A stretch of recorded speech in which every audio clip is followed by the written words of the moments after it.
The only thing I kind of draw from previous camp is like Benoit, his first exhibition game that I watched him, I'm like, this guy cannot play, can't skate. Is it last night?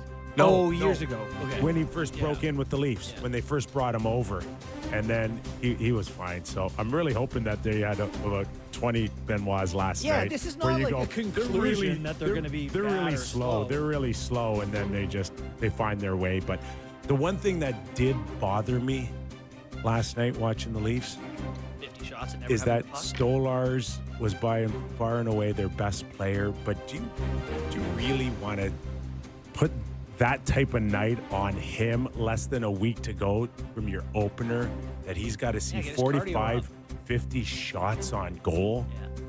Yeah.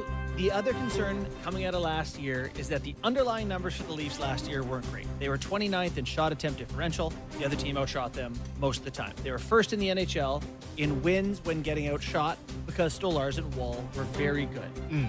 They still have Stolars. Wall, I don't know. And so it's if Stolars is even anything step back and Wall's not there, and you're still getting pumped by the Detroit Red Wings, it's ugh. I don't think it's like a conclusion on the season, but I did leave last night's game going, ugh. Seems pretty conclusion-y here, It's boys. not conclusion-y. Yeah. It's the first, what are they going to look like was, ugh. Far too much time in their own zone, which was a problem last year too. Was. Like, how many games did they win being outshot? 33 of their, how many times they win? Can you 45? almost guarantee that won't happen again this year? No, I think it's close. I don't think winning while getting outshot is something you can replicate consistently. I don't think they can pull off 33 wins this year. Last year being they won outshot. 52 games. Yeah, but- 33 of them were Yeah. while getting outshot. But just the thing that's going to suck all year is that if they're not as good as last year, we're just going to have to hear because there's no Marner. That's what's going to suck the most about them not being the same. Well, you're way ahead. You're way ahead listen, right I now. know you. And it's like every day we're going to have to come in here and be like, boy, they're slow. Boy, they're not they dynamic. tried to sign him. I know, but he's going to be... I'm dreading. So it's baseball season. They were fine last night. Didn't even happen. All right, we can't let him stay on hold in the green room too long because he wanders. Doug McLean in for his Off the Rails Friday, former NHL president, GM, head coach. And he's here to tell us, JB, don't panic here. They're not that bad, the Toronto Maple Leafs, right, Mac? They were awful. I mean, it was Not you, pathetic. too. It was pathetic to watch. I'm sorry. And Ottawa was just as bad. I mean, like, what is going on? I mean, just coming into the season. But look, and Sam, I hate to bring it up. And it's okay if Marner leaves. That happens to every team. They lose guys like Marner once in a while. You hope not very often, but once in a while happens. But it's who you replace them with that I'm concerned about. Mm-hmm. And you do not replace an impact player, which is what he was, an impact player. There's a dozen of them in the league. You don't replace an impact player with an NHL regular because you drop dramatically. You gotta replace them with another player that's close, and I'm shocked that. And what I mean by that, a top 6 forward, yeah, but he was a top 3 forward. When you lose a top 3 forward, it dramatically affects your overall game. And they haven't replaced him. And, it's not their fault he left. He had the right to go. He had the right to demand what he did. But they got to replace him. And I'm sorry. Their lineup has got a bunch of pluggers right now. I like the grit. But speed is a factor. Last night they looked slow.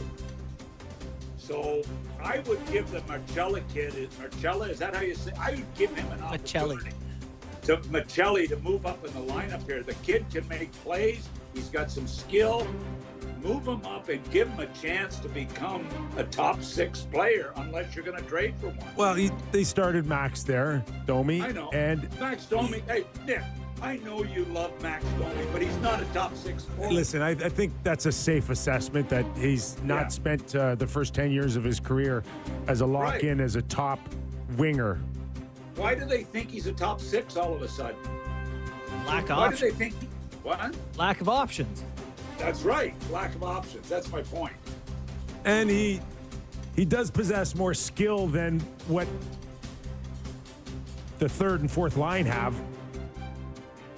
But he can, if he's on the third line, he fits in better there. You know, he's got grit, but to have him as a top 6 guy in a league where top 6 players they're the guys that make the games that winnable.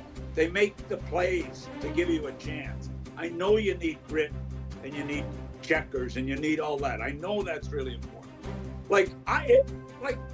Put Riley up and forward. He my gosh. He's lost it on defense. He can't play defense. Like, what are you going to do with him? The call-in show from. I told you last year. They haven't won a Stanley Cup since Red Kelly played center for them. He was an defenseman when he came from Detroit. See if it works. See if it works magic. But I mean, he's lost on the blue line. Sorry. Yeah, it's Tough day Wow. for the old Leafs here. Jeez. remember the good old days when we played 9, 11 exhibition games and you can work out a few kinks? You don't have any time now. I mean, Stolarz, is he going to be okay for game 1? Is he out for maintenance? All right? Maintenance day today. That was a lot. That was a lot. That was painful. I could only watch 2 periods. I just shut it off. Well, then I went to Ottawa, and that was worse. Oh, my God.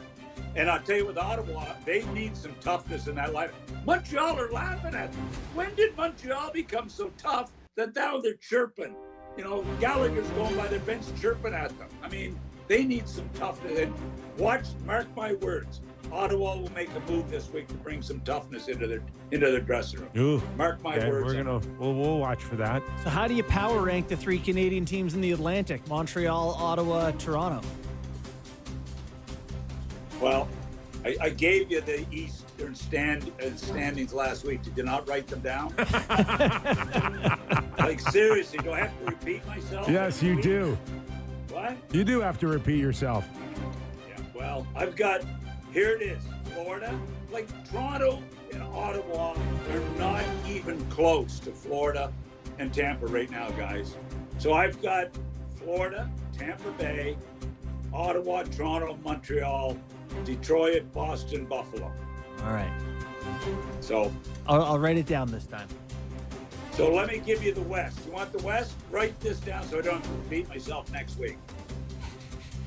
Colorado, number 1. These are the 8 teams I've got in the playoffs. Okay. Colorado, number 1. Vegas, number 2. Winnipeg, number 3. LA, number 4. Oh my goodness. Edmonton, number 5. Wow.